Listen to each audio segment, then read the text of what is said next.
Mission GS academy में आपका स्वागत है। डेली की तरह आज मैं फिर आपके लिए बिहार सचिवालय सहायक का जो प्रीलिम्स का एग्ज़ाम होता है उसका टेस्ट सीरीज लाया हूं। अभी तक 9 सेट का अपलोड वीडियो कर दिया गया है और उसका पीडीएफ भी टेलीग्राम में डाल दिया गया है, जिसमें 5 सेट आपको प्लेटफॉर्म के बुक से और 4 सेट आज चौथा नंबर सेट जो कि स्पार्क के बुक से डाला जा रहा है।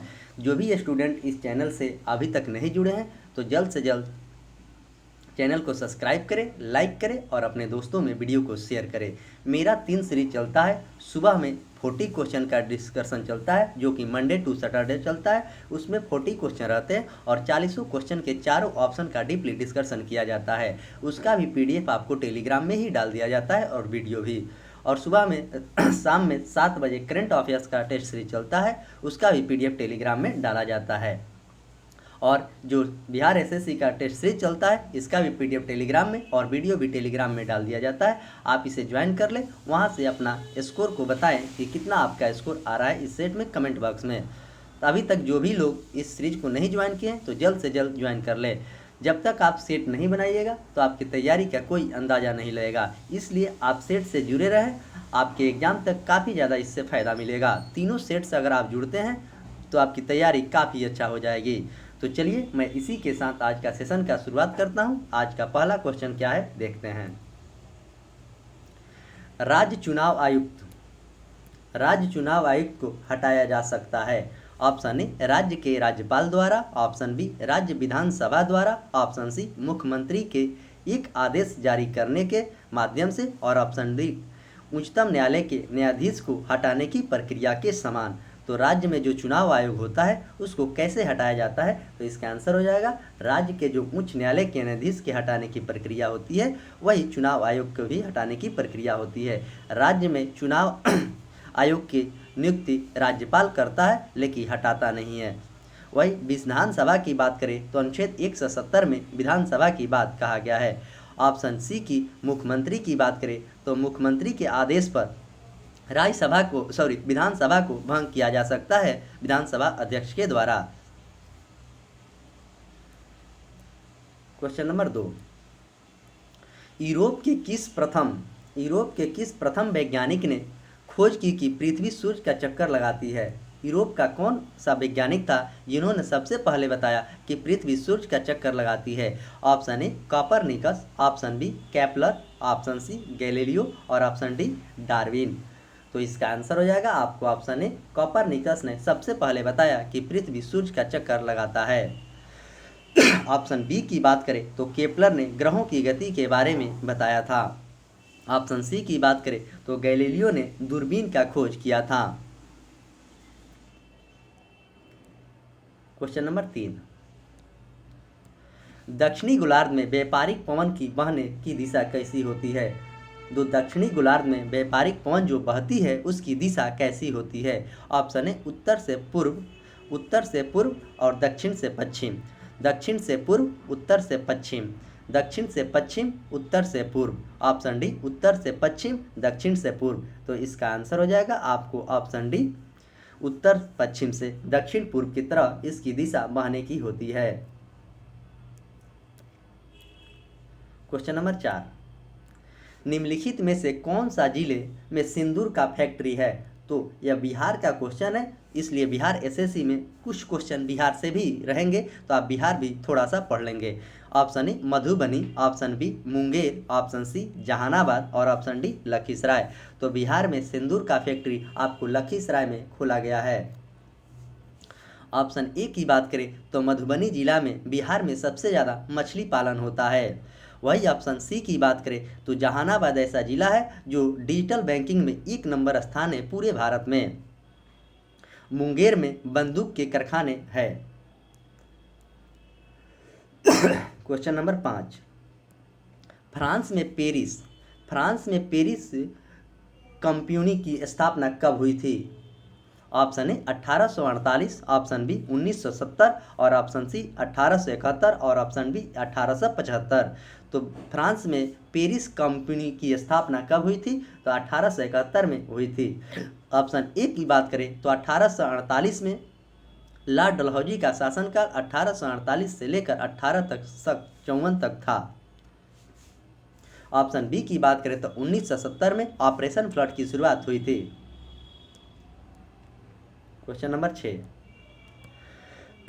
गांधी सागर बांध किसका हिस्सा है? गांधी सागर बांध किसका हिस्सा है? ऑप्शन ए चंबल परियोजना, ऑप्शन बी कोसी परियोजना, ऑप्शन सी दामोदर घाटी परियोजना और ऑप्शन डी भाखड़ा नांगल परियोजना। तो इसका आंसर हो जाएगा आपको ऑप्शन ए चंबल परियोजना। गांधी सागर जो है चंबल परियोजना का हिस्सा है, यह राजस्थान में पड़ता है। कोसी परियोजना बिहार में पड़ती है। कोसी को आपको अरुणा नदी भी कहा जाता है। ऑप्शन सी की बात करें तो दामोदर घाटी परियोजना 1948 में हुआ था, जो कि छोटा नागपुर के पठार से निकलती है और बंगाल के खाड़ी में जाकर गिरती है। वही ऑप्शन डी की बात करें तो भाखड़ा नांगल परियोजना सतलज नदी पर है। Question number 7, national remote setting agency कहाँ स्थित है? ऑप्शन ए पूना में, ऑप्शन बी हैदराबाद में, ऑप्शन सी हासन में और ऑप्शन डी बेंगलुरु में। तो नेशनल रिमोट सेटिंग एजेंसी कहाँ है? तो आपको हैदराबाद में है। करेक्ट आंसर इसका भी होगा। ऑप्शन ए की बात करें तो नेशनल प्रयोगशाला पुणे में है और इसरो का मुख्यालय बेंगलुरु में है। इसरो की स्थापना 1969 में हुआ था। Indian space research organisation ISRO का फुल फॉर्म होता है। इसरो के वर्तमान में अध्यक्ष एस सोमनाथन हैं। क्वेश्चन नंबर 8, भारत में रथ मंदिर का निर्माता थे। भारत में रथ मंदिर का निर्माता थे। Option A Chola, option B Rashtrakuta, option C Pallava और ऑप्शन डी चालुक्य। तो भारत में रथ मंदिर के निर्माता आपको पल्लव ने थे। चोल की बात करें तो चोल की राजधानी विद्यालय थी। राष्ट्रकूट वंश के संस्थापक दंती दुर्ग हैं। और ऑप्शन डी की बात करें तो चालुक्य की राजधानी वातापी है। क्वेश्चन नंबर 9, किस देश के लोगों ने सबसे पहले स्थानीय मान पर आधारित गणना किया था? किस देश के लोग ने जो स्थानीय मान हम लोग अपने मैथ में पढ़ते हैं, सबसे पहले कहाँ गणना की गई थी? तो ऑप्शन ए इंग्लैंड में, ऑप्शन बी ऑस्ट्रिया में और ऑप्शन सी फ्रांस में और ऑप्शन डी चीन में। तो सबसे पहले चीन में किया गया था स्थानीय मान पर आधारित गणना। इंग्लैंड की बात करें तो ब्रिटेन की राजधानी इंग्लैंड है और ऑस्ट्रिया की राजधानी वियना है और फ्रांस की राजधानी पेरिस है और चीन की राजधानी बीजिंग है। क्वेश्चन नंबर 10, मंत्रिपरिषद लोकसभा के प्रति सामूहिक रूप से उत्तरदायी होंगे, वर्णन है किस अनुच्छेद में? तो आपसे एग्जाम में अनुच्छेद से क्वेश्चन पूछे जाते हैं। मैंने अभी जो भी वीडियो डाला है, सुबह का जो टेस्ट सीरीज चलता है, उसमें मैक्सिमम अनुच्छेद को बता दिया गया है। आप उस वीडियो को जरूर देखें। अभी तक 73 वीडियो अपलोड कर दिया गया है। ऑप्शन ए अनुच्छेद 75 का क्लाउज 1, ऑप्शन बी अनुच्छेद 75 के क्लाउज 2, ऑप्शन सी अनुच्छेद 75 3 क्लाउज 3 और ऑप्शन डी 75 का क्लाउज 4। तो इसका आंसर होगा मंत्रिपरिषद लोकसभा के प्रति सामूहिक रूप से उत्तरदायी का वर्णन अनुच्छेद 75 के क्लाउज 3 में कही गई है।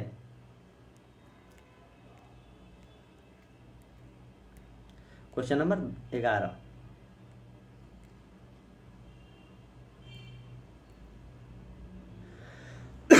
गंगा की सहायक नदियों जो नीचे से वर्णित कौन सा उत्तर की ओर प्रवाहित होती है? गंगा के जो सहायक नदी है, option A Kosi, option B Ghaghara और ऑप्शन सी सोन और option D Gandak.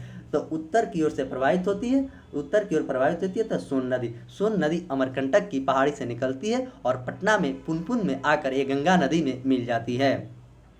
Option A की बात करें तो कोसी नदी गंगा में साहेबगंज के पास, जो कि भागलपुर के पास पड़ता है, वहाँ मिलती है। घग्गरा नदी जिसे सरजू कहते हैं, यह नेपाल से निकलती है। घग्गरा नदी के किनारे ही अयोध्या शहर बसा है। ऑप्शन डी की बात करें तो गंडक परियोजना आपको नेपाल के त्रिवेणी से निकलती है और सोनपुर में आकर गंगा नदी में मिल जाती है। गंगा की लंबाई 2525 किलोमीटर है। क्वेश्चन नंबर 12, सर्वोच्च न्यायालय के न्यायाधीश अपना पद त्याग कर सकता है किसको पत्र लिखकर? सर्वोच्च न्यायालय के न्यायाधीश, ऑप्शन ए मुख्य न्यायाधीश को, ऑप्शन बी राष्ट्रपति को, ऑप्शन सी प्रधानमंत्री को, ऑप्शन डी विधि मंत्री को यानी कि कानून मंत्री को। तो इसका आंसर हो जाएगा आपको ऑप्शन बी राष्ट्रपति को वो पत्र लिखकर अपना पद त्याग कर सकता है। राष्ट्रपति की बात अनुच्छेद 52 में कहा गया है। मुख्य न्यायाधीश की बात ऑप्शन सी की बात करें तो प्रधानमंत्री की बात अनुच्छेद 75 में कहा गया है। वही मंत्रिपरिषद की बात अनुच्छेद 74 में कहा गया है। क्वेश्चन नंबर 13, निम्नलिखित में से सूर्योदय सबसे पहले कहाँ होता है? सूर्योदय सबसे पहले कहाँ होता है? तो विश्व की बात कर रहा है, न कि भारत का। ऑप्शन ए न्यूयॉर्क में, ऑप्शन बी हांगकांग में, ऑप्शन सी नई दिल्ली में, ऑप्शन डी टोक्यो में। तो सबसे पहले सूर्योदय कहाँ पर होता है? तो इसका आंसर हो जाएगा आपको ऑप्शन डी टोक्यो में सबसे पहले सूर्योदय होता है। वही ऑप्शन सी की बात करें तो नई दिल्ली भारत की राजधानी है। यूनिसेफ का मुख्यालय न्यूयॉर्क है। क्वेश्चन नंबर 14, मशहूर पेंटिंग हंस दैमिता के चित्रकार कौन थे? Option A Menon, option B Raja Ravi Varma, option C Amrita Shergil और ऑप्शन डी रविंद्रनाथ टैगोर। तो मशहूर पेंटिंग हंस दमयंती के चित्रकार कौन थे? तो इसका आंसर हो जाएगा आपको ऑप्शन बी राजा रवि वर्मा। रविंद्रनाथ टैगोर की बात करें तो रविंद्रनाथ टैगोर को सबसे पहले नोबेल पुरस्कार मिला था 1913 में गीतांजलि के लिए। क्वेश्चन नंबर 15, भारत के मुख्य निर्वाचन आयुक्त को पद से हटाया जा सकता है। भारत के मुख्य निर्वाचन आयुक्त, ऑप्शन ए मुख्य निर्वाचन आयुक्त द्वारा, ऑप्शन बी प्रधानमंत्री के द्वारा और ऑप्शन सी भारत के मुख्य न्यायाधीश के द्वारा और ऑप्शन डी उपयुक्त में कोई नहीं। तो भारत के मुख्य निर्वाचन के हटाया जा सकता है महाभियोग प्रक्रिया के द्वारा, यानी कि ऑप्शन डी इसका सही आंसर है। महाभियोग प्रक्रिया के द्वारा मुख्य निर्वाचन आयुक्त को हटाया जा सकता है। यह सिफारिश राष्ट्रपति करता है, उसके बाद उनको हटाया जाता है। वर्तमान में भारत के मुख्य निर्वाचन आयुक्त राजीव कुमार हैं। प्रधानमंत्री को अविश्वास प्रस्ताव लाकर हटाया जा सकता है। क्वेश्चन नंबर 16, नीचे दिए गए दो स्तंभ में राज्यों के नाम वहां अवस्थित न्यूक्लियर रिएक्टर के नाम दिए गए, सही मिलान करना है सूची 1 और सूची 2 को। कर्नाटक में आपको कैगा में कर्नाटक है, तमिलनाडु में कुडुनकुलम है, उत्तर प्रदेश में आपको नरौरा है और गुजरात में काकरापाड़ा है। तो इस तरह इसका आंसर हो जाएगा 2 4 1 3, 2 4 1 3, यानी कि ऑप्शन ए इसका आंसर सही होगा। क्वेश्चन नंबर 17, राज्यसभा के संदर्भ में निम्नलिखित में से कौन सा कथन सही नहीं है? इसमें सही नहीं है की बात कह रहा है। ऑप्शन ए राज्यसभा एक अस्थायी सदस्य संस्था है, बिल्कुल सही बात है। ऑप्शन बी इसके 1/3 सदस्य प्रत्येक 2 वर्ष पर रिटायर होते हैं, जो अभी की चुनाव हो रहा है राज्यसभा के। राज्यसभा की बात अनुच्छेद 80 में कहा गया है। राज्यसभा का सभापति उपराष्ट्रपति होता है, जो कि वेंकैया नायडू हैं। राज्यसभा का गठन 1958 में हुआ था। ऑप्शन डी राज्यसभा के 12 सदस्य राष्ट्रपति द्वारा मनोनीत किए जाते हैं। तो इसमें पूछा गया है कौन सा गलत है, तो आपको ऑप्शन सी गलत है। राज्यसभा का गठन 1958 नहीं 1952 में हुआ था, 3 अप्रैल 1952 को। क्वेश्चन नंबर 18, भारतीय औद्योगिक निवेश बैंक का मुख्यालय कहाँ है? भारतीय औद्योगिक निवेश बैंक का मुख्यालय, option A Bengaluru, option B Mumbai और ऑप्शन सी कोलकाता और ऑप्शन डी लखनऊ।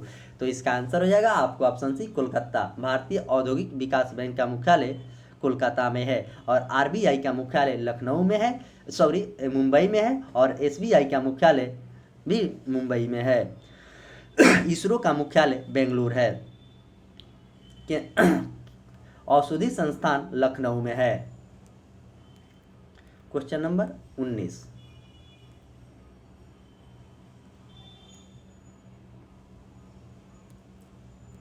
(1857) से 1859 का प्रथम स्वतंत्रता संग्राम पुस्तक का लेखक कौन है? ऑप्शन ए कार्ल मार्क्स और F Engels, option B RC Majumdar, option C BD Savarkar और ऑप्शन डी बिपिन चंद्रा। तो 1857 और 1859, तो इसका आंसर हो जाएगा आपको ऑप्शन ए कार्ल मार्क्स और एफ एंगल्स के द्वारा लिखी गई थी। 1916 में जो लखनऊ अधिवेशन हुआ था उसकी अध्यक्षता आरसी मजूमदार ने की थी।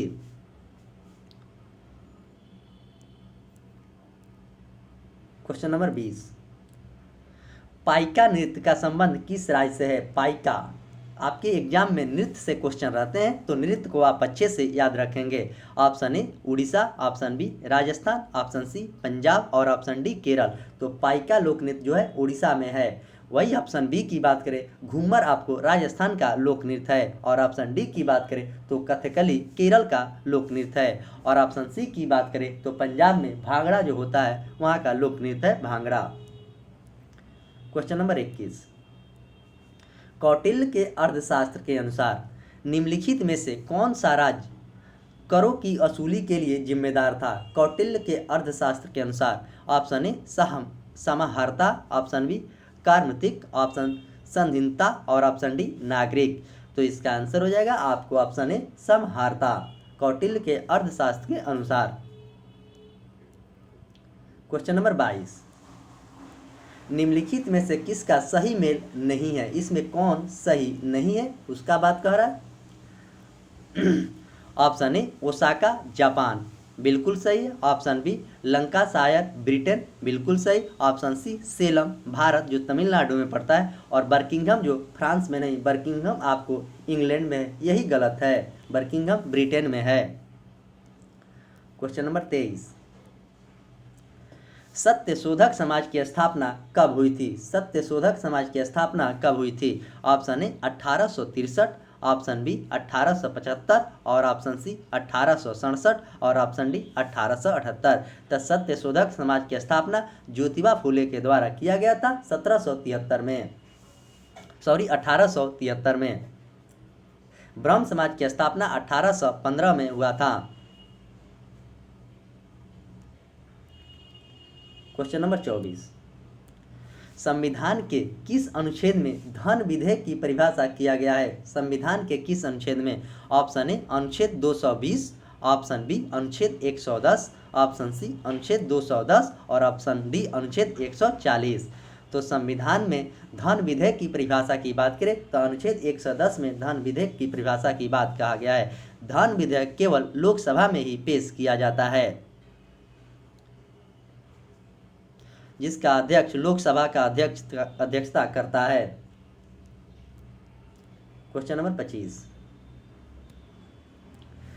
इकाई संतुलित बजट गुणक का तात्पर्य यह है कि अगर करों में रुपये की वृद्धि के कारण सरकारी व्यय 1 रुपया बढ़ता है तो राष्ट्रीय व्यय की आय में क्या होगी?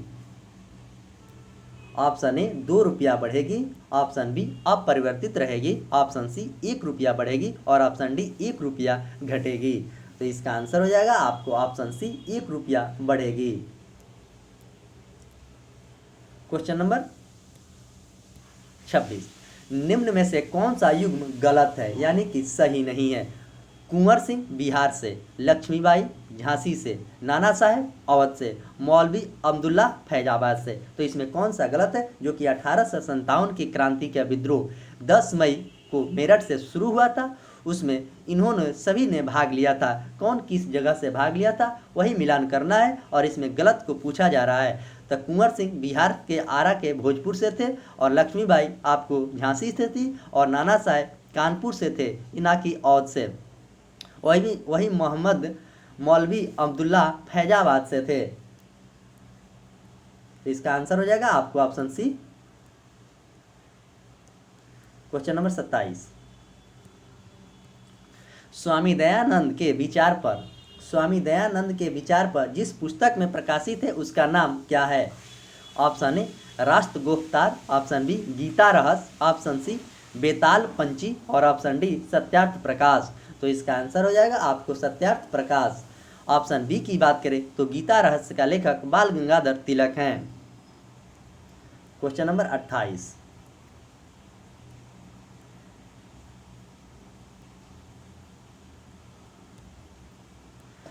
राज्यसभा के दोनों लोकसभा और राज्यसभा में कोरम के लिए कुल सदस्यों का कौन सा अंश आवश्यक है? मतलब कोरम पूरा करने के लिए कितना होना चाहिए? 1/20, 1/10, 1/5 और 1/6।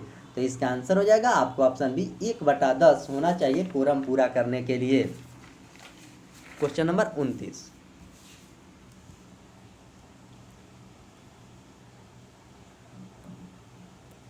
साप्ताहिक चार्ली हेबुडो कहाँ से प्रकाशित किया जाता है? साप्ताहिक एक चार्ली हेबुडो कहाँ से प्रकाशित किया जाता है? Option A London, option B Paris, option C New York और option D Berlin.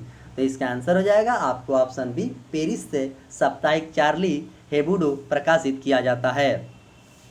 Times of India London से प्रकाशित किया जाता है।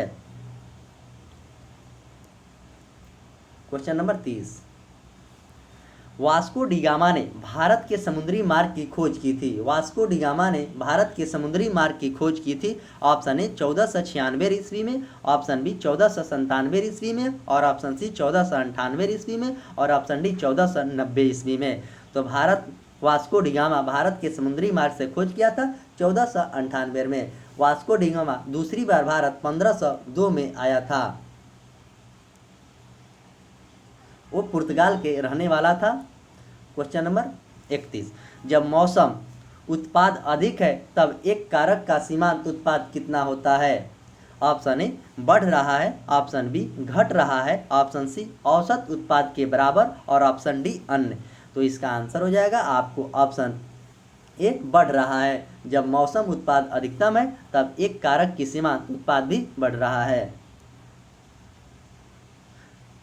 क्वेश्चन नंबर 32, पूर्ण रोजगार प्राप्ति हेतु भावपूर्ण मांग की कमी को जिस उपाय द्वारा दूर किया जा सकता है वह है। ऑप्शन ए सरकारी व्यय में वृद्धि, ऑप्शन बी कर में वृद्धि, ऑप्शन सी निवेश में कमी और ऑप्शन डी आयों में वृद्धि। तो इसका आंसर हो जाएगा आपको ऑप्शन ए सरकारी व्यय में वृद्धि। जब पूर्ण रोजगार प्राप्ति होती है तो भावपूर्ण मांग में सरकारी व्यय में वृद्धि होती है। तो इकोनॉमिक्स के क्वेश्चन थोड़ा अच्छे से आप याद करेंगे क्योंकि बिहार एसएससी में इकोनॉमिक्स से 5-6 क्वेश्चन रहेंगे। तो 5-6 क्वेश्चन अपने आप में काफ़ी ज़्यादा मायने रखता है। क्वेश्चन नंबर 33, लता मंगेशकर जिनका हाल ही में निधन हुआ 5 फरवरी 2022 को, उनके पिता का नाम क्या था? Option A Ramnath Mangeshkar, option B Dinanath Mangeshkar, option C Jaymanath Mangeshkar और ऑप्शन डी आदिनाथ मंगेशकर। तो लता मंगेशकर के पिता का नाम दीनानाथ मंगेशकर था।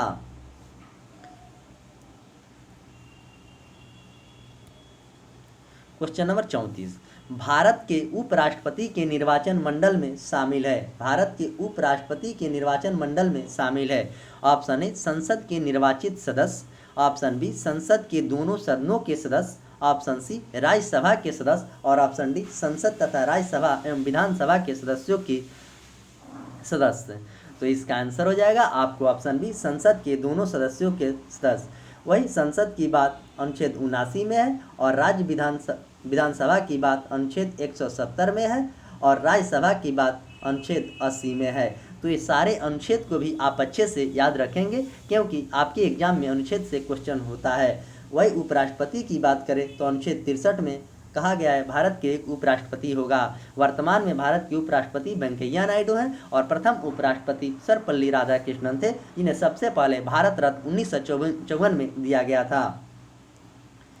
क्वेश्चन नंबर 35, संघ और राज्यों के मध्य में विषयों के वितरण में साइबर कानून की सूची आते हैं। ऑप्शन ए संघ सूची, ऑप्शन बी राज्य सूची, ऑप्शन सी समवर्ती सूची और ऑप्शन डी अवशिष्ट विषय। संघ एवं राज्यों के मध्य में विषयों का वितरण जो साइबर कानून के सूची में आते हैं वो आपको ऑप्शन डी अवशिष्ट सूची में आते हैं। संघ सूची पर बात करें तो संघ सूची पर केंद्र सरकार कानून बनाती है और राज्य सूची पर राज्य सरकार कानून बनाती है और समवर्ती सूची पर दोनों राज्य और केंद्र दोनों बनाती है। 7वीं अनुसूची में राज्य सूची, समवर्ती सूची और संघ सूची की बात कही गई है। क्वेश्चन नंबर 36, निम्नलिखित में से कौन सा अप्रत्यक्ष कर नहीं है? अप्रत्यक्ष कर नहीं है। Option A GST, option B VAT, option C निगम कर और ऑप्शन डी सीमा शुल्क। तो इसका आंसर हो जाएगा आपको ऑप्शन सी, निगम कर अप्रत्यक्ष कर नहीं है, ये प्रत्यक्ष कर है। जीएसटी अप्रत्यक्ष कर है, वेट अप्रत्यक्ष कर है और सीमा शुल्क अप्रत्यक्ष कर है। जीएसटी प्रत्यक्ष कर है। तो जीएसटी दिवस 1 जुलाई को मनाया जाता है।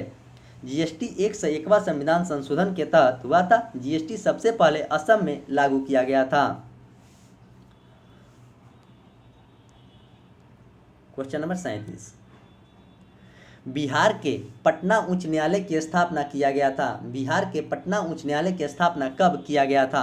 ऑप्शन ए 3 फरवरी 1917, ऑप्शन बी 3 फरवरी 1916 और ऑप्शन डी 4 फरवरी 1920 और ऑप्शन डी 6 फरवरी 1918। तो पटना उच्च न्यायालय की स्थापना 3 फरवरी 1916 को हुआ था।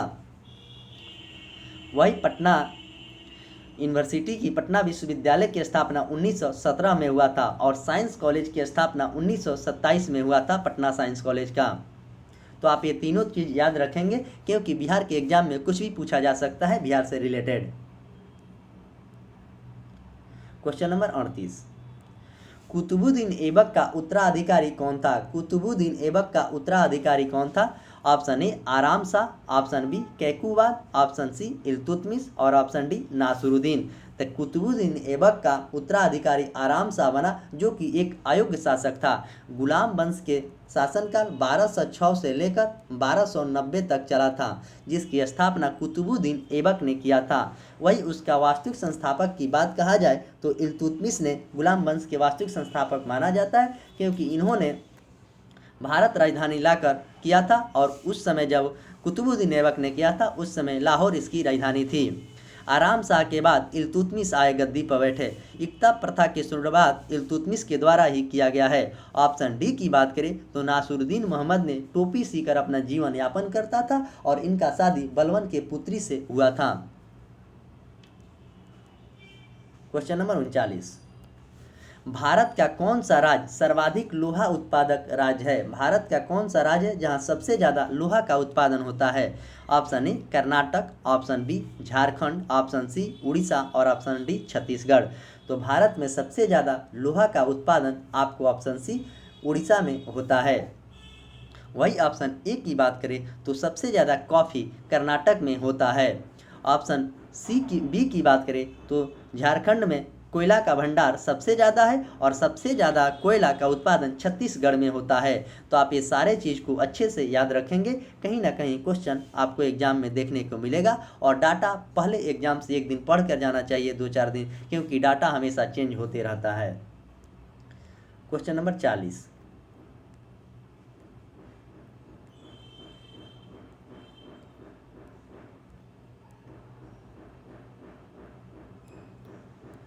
भारत के उत्तरी पश्चिमी भाग में शीतकालीन वर्षा मुख्य रूप से किस कारण से होती है? उत्तरी पूर्वी, ऑप्शन ए पश्चिम विक्षोभ से, ऑप्शन बी उत्तर पूर्व मानसून से, ऑप्शन सी उत्तर पश्चिम मानसून से, ऑप्शन डी बंगाल की खाड़ी से उत्पन्न चक्रवात से। तो इसका आंसर हो जाएगा आपको ऑप्शन ए पश्चिमी विक्षोभ से भारत के उत्तरी पश्चिमी भाग में बारिश होती है। क्वेश्चन नंबर 41, फूलों का संवर्धन विज्ञान को क्या कहते हैं? फूलों के संवर्धन विज्ञान को क्या कहते हैं? Option A olericulture, option B pomology, option C floriculture और ऑप्शन डी सेरोलॉजी। तो इसका आंसर हो जाएगा आपको ऑप्शन सी फ्लोरीकल्चर में फूलों का अध्ययन किया जाता है। और ऑप्शन बी की बात करें तो पोमोलॉजी में फलों का अध्ययन किया जाता है। क्वेश्चन नंबर 42, सामाजिक वानिकी किससे संबंधित है? ऑप्शन ए पवित्र जगहों के समीप जंगल को बचाना, ऑप्शन बी खाली जमीन पर ईंधन चारे के लिए तथा पर्यावरण हित के लिए पादप लगाना, ऑप्शन सी ग्रामीण क्षेत्रों में खेती करने के लिए पेड़ों को काटना और ऑप्शन डी जंगलों से ग्रामीण द्वारा गैर लकड़ी को लाने वाला। तो इसका आंसर हो जाएगा आपको ऑप्शन बी खाली जमीन पर ईंधन चारे के लिए तथा पर्यावरण हित के लिए पादप लगाना, यानी कि बी इसका आंसर सही है। क्वेश्चन नंबर 43, इंग्लैंड में किस वर्ष में ग्लोरियस रेवोल्यूशन गौरवशाली क्रांति हुई थी? Option A 1683, option B 1678, option C 1688 और ऑप्शन डी 1698। तो इसका आंसर हो जाएगा आपको ऑप्शन सी 1688 में गौरवशाली क्रांति इंग्लैंड में हुआ था। क्वेश्चन नंबर 44,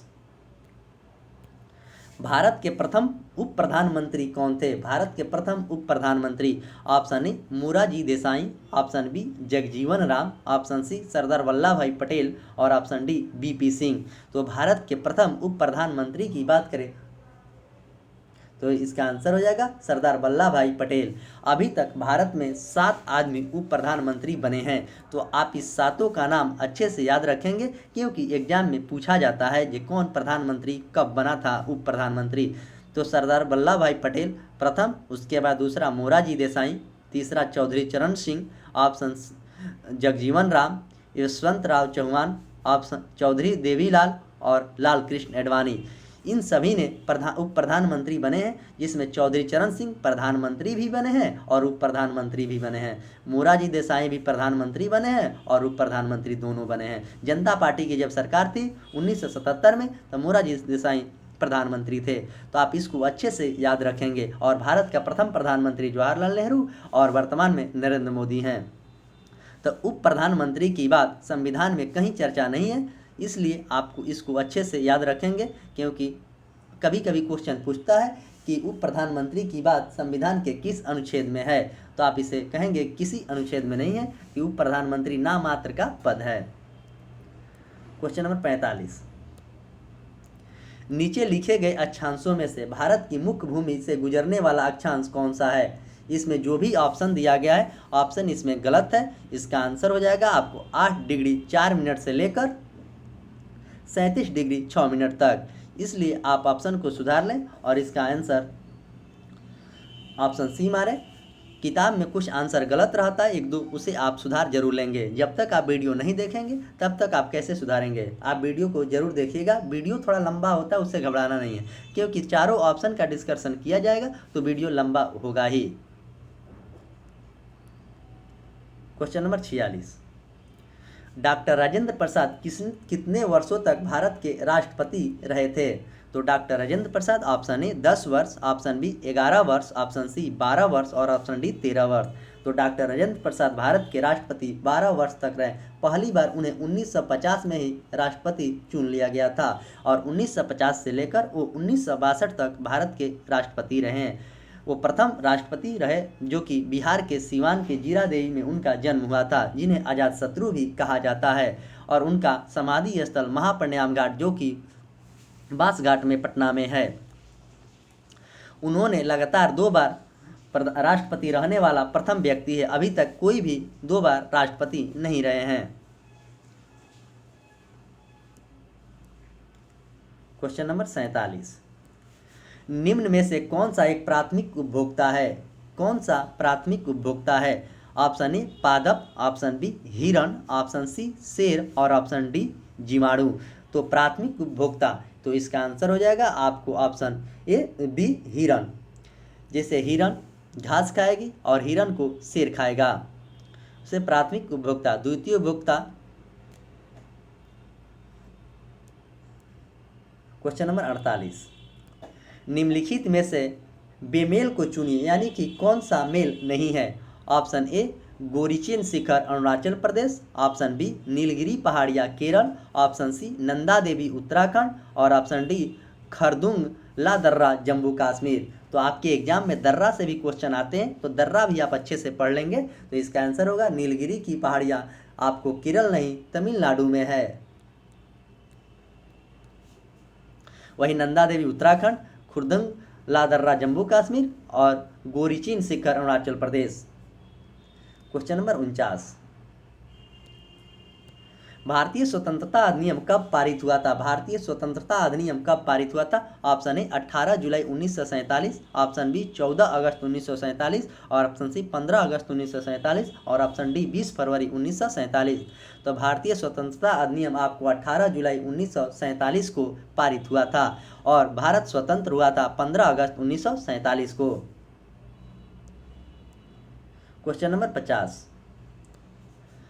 लोकसभा का अध्यक्ष अपना त्याग पत्र प्रेषित करता है। लोकसभा अध्यक्ष अपना त्याग पत्र प्रेषित करता है। ऑप्शन ए भारत के मुख्य न्यायाधीश को, ऑप्शन बी प्रधानमंत्री को, ऑप्शन सी लोकसभा के उपाध्यक्ष को और ऑप्शन डी राष्ट्रपति को। तो इसका आंसर हो जाएगा लोकसभा के उपाध्यक्ष को अध्यक्ष अपना त्याग पत्र देता है और उपाध्यक्ष अध्यक्ष को देता है। अध्यक्ष और उपाध्यक्ष की बात अनुच्छेद 93 में कहा गया है और प्रधानमंत्री की बात अनुच्छेद 75 में कहा गया है और राष्ट्रपति की शपथ की बात कहेंगे तो अनुच्छेद 60 में कहा गया है और महाभियोग 61 में कहा गया है। तो अब सारे चीज़ अच्छे से याद रखेंगे। इस तरह 50 क्वेश्चन जो जीके का था उसका डिस्कशन हुआ। अब साइंस के क्वेश्चन 51 से स्टार्ट हो रहा है। किन दो भौतिक राशियों का मात्रक समान है, यानी कि मात्रक समान है? ऑप्शन ए बल एवं ऊर्जा, ऑप्शन बी बल एवं त्वरण, ऑप्शन सी वेग एवं चाल और ऑप्शन डी वेग और दूरी। तो किन दो भौतिक राशियों की, तो आपको इसका आंसर हो जाएगा आपको सी वेग और चाल की दोनों का समान है।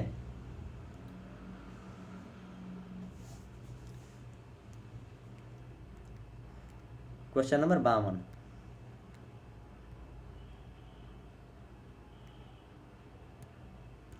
यदि किसी वस्तु का वेग दुगुना कर दिया जाता है तो उसकी गतिज ऊर्जा क्या होगी? अगर किसी वस्तु का वेग को दुगुना किया जाएगा तो उसका गतिज ऊर्जा क्या होगी? तो इसका आंसर हो जाएगा आपको ऑप्शन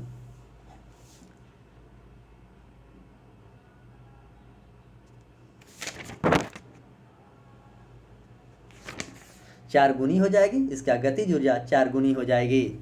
गतिज ऊर्जा बराबर होता है हाफ mv²। क्वेश्चन नंबर 53, मानव में ध्वनि उत्पन्न होती है। मानव में ध्वनि उत्पन्न होती है। ऑप्शन ए गलकंड द्वारा, ऑप्शन बी कंठ द्वारा, ऑप्शन सी वायु नली द्वारा और ऑप्शन डी मुख गुहा द्वारा। मानव में ध्वनि कंठ द्वारा उत्पन्न होती है। जो मानव ध्वनि सुनते हैं उसे श्रव्य ध्वनि कहते हैं। 20 से 20,000 तक, 20,000 से ऊपर को पराश्रव कहते हैं और 20,000 नीचे से अवश्रव कहते हैं। तो आप इसको अच्छे से याद रखेंगे। क्वेश्चन नंबर 54, निम्नलिखित में से कौन सा अकोशिकीय जीव है? ऑप्शन ए जीवाणु, ऑप्शन बी विषाणु, ऑप्शन सी शैवाल और ऑप्शन डी कवक। तो इसका आंसर हो जाएगा आपको ऑप्शन बी विषाणु। निम्नलिखित में से विषाणु जीव जो है कि अकोशिकीय जीव है। माइकोलॉजी में शैवालों का अध्ययन किया जाता है और फाइकोलॉजी में कवकों का अध्ययन किया जाता है। जीवाणु से होने वाला रोग जो कि टेटनस जीवाणु से होता है। क्वेश्चन नंबर 55, जब उपयुक्त आवृत्ति का प्रकाश किसी धातु या पृष्ठ पर पड़ता है तो इलेक्ट्रॉन के उत्सर्जन की क्रिया को क्या कहते हैं? ऑप्शन ए थॉम्सन प्रभाव, ऑप्शन बी प्रकाश विद्युत प्रभाव, ऑप्शन सी पेल्ट्रिये प्रभाव और ऑप्शन डी डॉपलर प्रभाव। तो इसका आंसर हो जाएगा आपको ऑप्शन सी पेल्ट्रिये प्रभाव कहते हैं।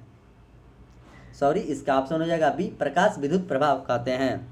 ऑप्शन डी की बात करें तो डॉपलर प्रभाव आपको ध्वनि और लाइट दोनों में होती है। अगर कोई ट्रेन आपके तरफ आती है तो उसकी सीटी आपको तेज सुनाई देता है और जैसे ही आपको ट्रेन क्रॉस कर जाती है तो उसकी सीटी धीरे धीरे सुनाई देता है। यही डॉपलर का नियम है। जैसे कोई ट्रेन दूर से उसका लाइट देखिएगा तो छोटा दिखेगा और जैसे जैसे आपके पास नज़दीक आते जाएगा उसका लाइट बड़ा हो जाएगा। इसलिए डॉपलर का प्रभाव लाइट और ध्वनि दोनों पर होता है।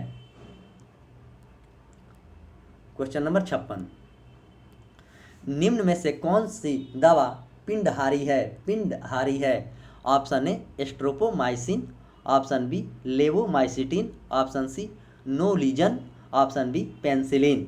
तो इसका आंसर हो जाएगा आपको ऑप्शन सी नोलीजन, जो कि एक दवा है पिंडहारी। ऑप्शन डी की बात करें तो पेंसिलिन का खोज अलेक्जेंडर फ्लेमिंग ने किया था। पेंसिलिन ग्रेफाइट का बनाया जाता है। क्वेश्चन नंबर 57, यदि किसी गतिशील वस्तु का द्रव्यमान आधा कर दिया जाए और चाल दुगुनी कर दी जाए तो उसकी गतिज ऊर्जा क्या होगी? ऑप्शन ए 2 गुनी हो जाएगी, ऑप्शन बी 4 गुनी हो जाएगी और ऑप्शन सी 8 गुनी हो जाएगी, ऑप्शन डी अपरिवर्तित हो जाएगी। तो काइनेटिक एनर्जी बराबर हाफ mv² होता है तो इसकी गतिज ऊर्जा 2 गुनी हो जाएगी, यानी कि ऑप्शन ए इसका सही आंसर है। क्वेश्चन नंबर 58, निम्नलिखित में से कौन सा प्राणी स्तनधारी नहीं है? स्तनधारी नहीं है तो ऑप्शन ए बाघ, ऑप्शन बी खेल, ऑप्शन सी चमगादड़ और ऑप्शन डी छिपकली।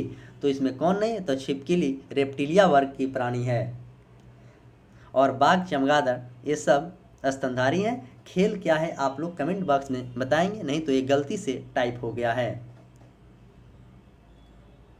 क्वेश्चन नंबर 59, निम्नलिखित में से किस अम्ल के एकत्रित होने से मांसपेशियां थकान महसूस होता है? ऑप्शन ए बेंजोइक अम्ल, ऑप्शन बी लैक्टिक अम्ल, ऑप्शन सी एस्टिक अम्ल और ऑप्शन डी नाइट्रिक अम्ल। तो इसका आंसर हो जाएगा आपको ऑप्शन बी लैक्टिक अम्ल जमा हो जाने से मांसपेशियां में थकावट महसूस होता है। बेंजोइक अम्ल के लिए का प्रयोग किसी भी वस्तु को ताज़ा रखने के लिए किया जाता है। एस्टिक अम्ल सिरका में पाया जाता है और साइट्रिक अम्ल नींबू में पाया जाता है। क्वेश्चन नंबर 60, वर्गीकरण की द्विनाम पद्धति की अवधारणा किसने किया था? अगर मेरा सुबह वाला कोई भी स्टूडेंट वीडियो देखा होगा तो इस क्वेश्चन को मैं सुबह में ही डिस्कशन कराया हूँ। यही होता है कि आप सुबह में पढ़े, शाम में पढ़े, आपको कहीं ना कहीं क्वेश्चन रिपीट होगा, तो इसीलिए आप एक ही चीज़ को बार बार पढ़ेंगे तो आपको काफ़ी दिनों तक याद रहेगा। याद करने का यही तरीका है, दूसरा कोई तरीका नहीं है। एक ही चीज़ को आप बार बार पढ़ें। Option A Linnaeus, option B Johnson, option C Watson और ऑप्शन डी बेन एम हुकर। तो द्विनाम पद्धति को लिनियस थे। डबल हेलिक्स मॉडल वाटसन एम क्रिक ने दिया था। क्वेश्चन नंबर 61, निम्नलिखित में से कौन स्वपोषी घटक नहीं है? स्वपोषी घटक नहीं है। ऑप्शन ए हरे पौधे, ऑप्शन बी नील हरित शैवाल, ऑप्शन सी अपघटक और ऑप्शन डी प्रकाश संश्लेषित जीवाणु। तो इसमें कौन स्वपोषी नहीं है? तो इसका आंसर हो जाएगा आपको ऑप्शन सी अपघटक स्वपोषी नहीं है, बाकी सब स्वपोषी है। नील हरित शैवाल, हरे पौधे और प्रकाश संश्लेषित जीवाणु। क्वेश्चन नंबर 62, आसमान का नीला रंग होने का कारण क्या है? ऑप्शन ए प्रकाश का विक्षेपण, ऑप्शन बी प्रकाश का प्रकीर्णन, ऑप्शन सी प्रकाश का अपवर्तन और ऑप्शन डी प्रकाश का परावर्तन। तो इसका आंसर हो जाएगा आपको ऑप्शन बी प्रकाश के प्रकीर्णन के कारण हरा आसमान नीला दिखता है। और प्रकाश का विक्षेपण उसे कहते हैं जिस रंग का सबसे ज़्यादा विक्षेपण होता है, जिसे प्रिज्म से गुजारा जाता है। बैगनी रंग का सबसे ज़्यादा विक्षेपण होता है और लाल का सबसे ज़्यादा कम होता है। प्रकाश के अपवर्तन के कारण कोई सिक्का पानी में उठा हुआ दिखता है और बड़ा दिखता है। क्वेश्चन नंबर 63, कोशिका भित्ति डैश की कोशिका में अनुपस्थित होता है? ऑप्शन ए पादप, ऑप्शन बी जंतु, ऑप्शन सी जीवाणु और ऑप्शन डी कवक। तो किस में अनुपस्थित रहता है? तो आपको जंतु में अनुपस्थित रहता है, पादप, जीवाणु और कवक में कोशिका भित्ति उपस्थित रहता है। इस क्वेश्चन को आप अच्छे से याद रखेंगे, यह क्वेश्चन काफ़ी अच्छा क्वेश्चन है, आपको एग्जाम में जरूर पूछेगा।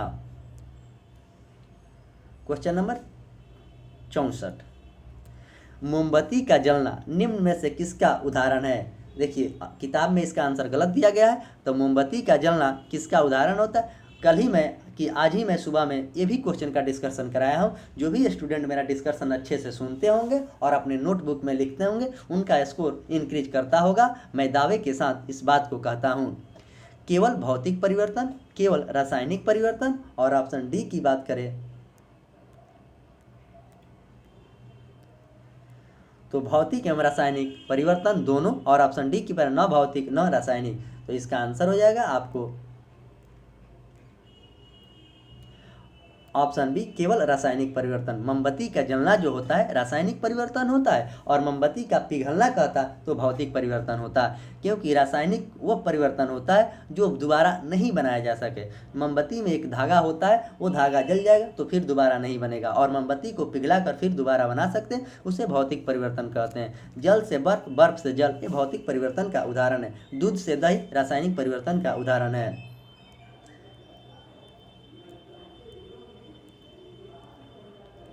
क्वेश्चन नंबर 65,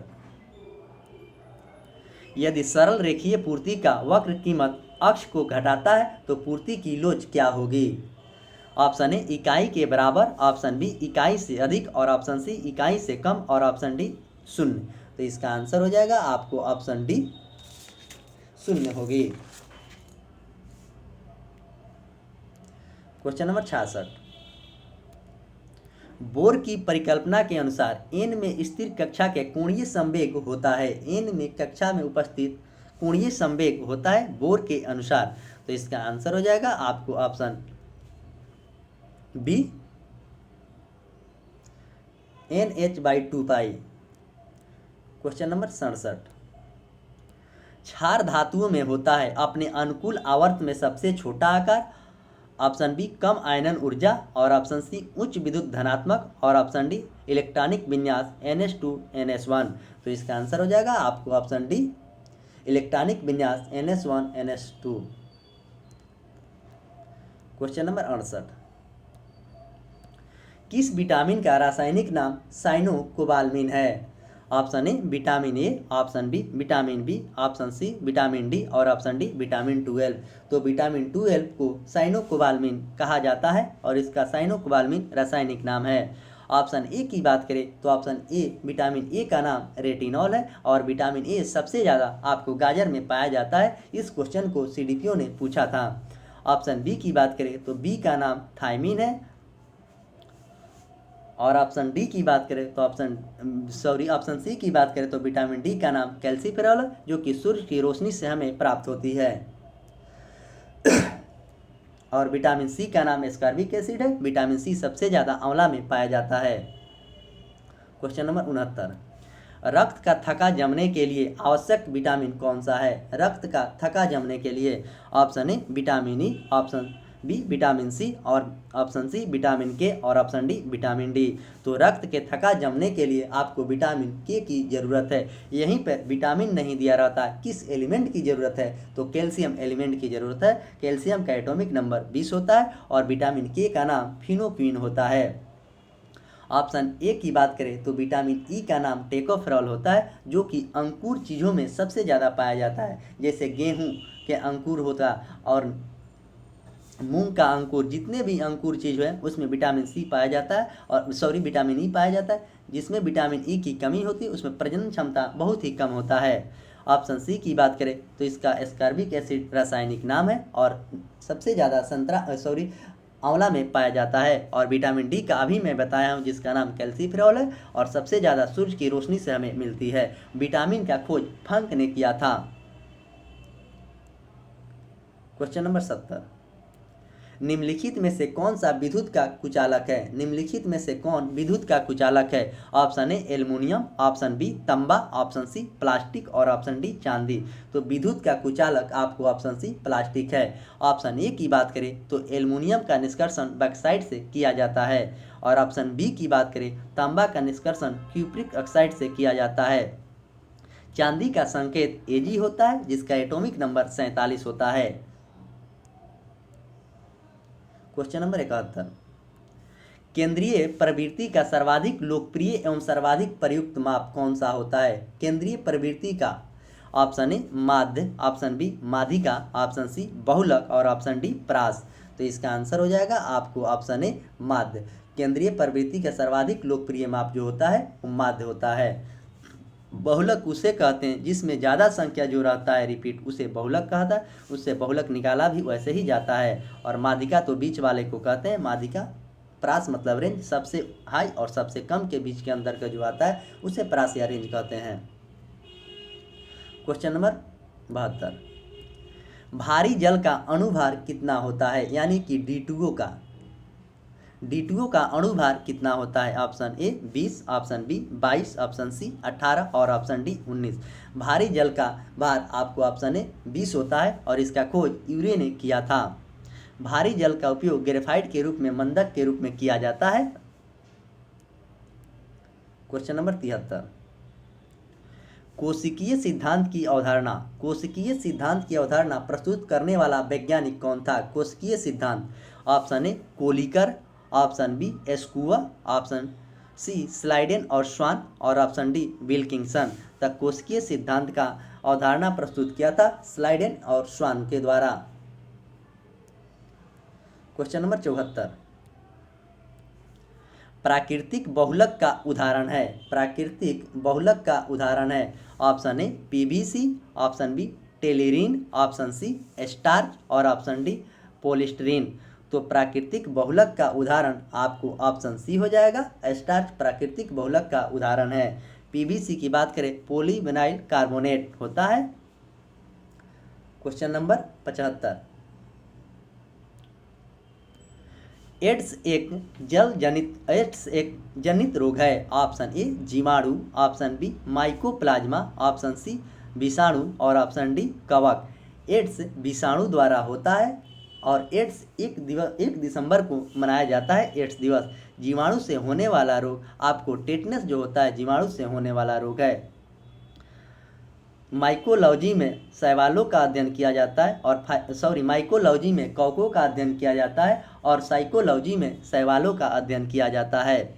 इस तरह आज 75 क्वेश्चन जो था इसका डिस्कशन किया गया है, जिसमें 50 जीके का और 25 साइंस का क्वेश्चन का डिस्कशन किया जाता है। मैं आशा करता हूं कि आपको यह डिस्कशन काफ़ी अच्छा लगता होगा, तो लाइक करें और अपने दोस्तों में शेयर करें और चैनल को सब्सक्राइब करें। इस वीडियो को ज़्यादा से ज़्यादा ग्रुप में फैलाएं कि और भी स्टूडेंट को इससे फ़ायदा हो जाए। जो भी स्टूडेंट अभी तक इस सीरीज से नहीं जुड़े हैं तो जल्द से जल्द इस सीरीज से जुड़ जाएं।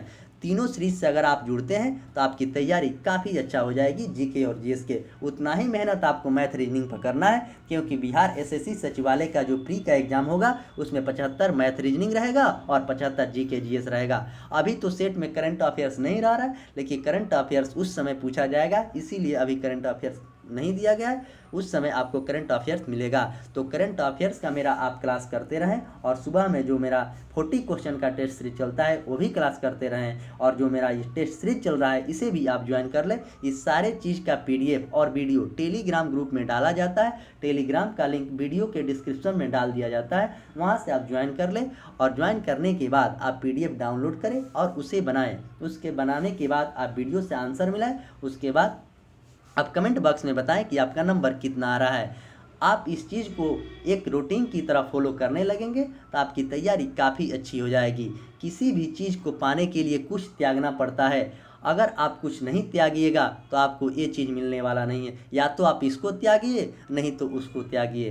तो आप दोनों में कोई एक सेलेक्ट कीजिए, जो आपको अच्छा लगे वही कीजिए। पढ़ना है तो आप इसको एक्सेप्ट कीजिए, नहीं पढ़ना है तो आप जो करते हैं वो कीजिए।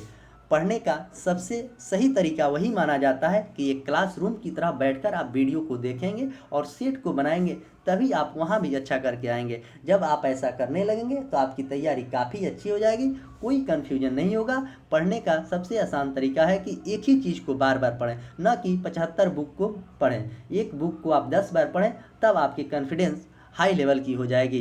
तो चलिए मैं इसी के साथ आज का सेशन का समाप्त करता हूं और मिलते हैं कल सुबह फिर 40 क्वेश्चन के टेस्ट के डिस्कशन में। तब तक के लिए धन्यवाद।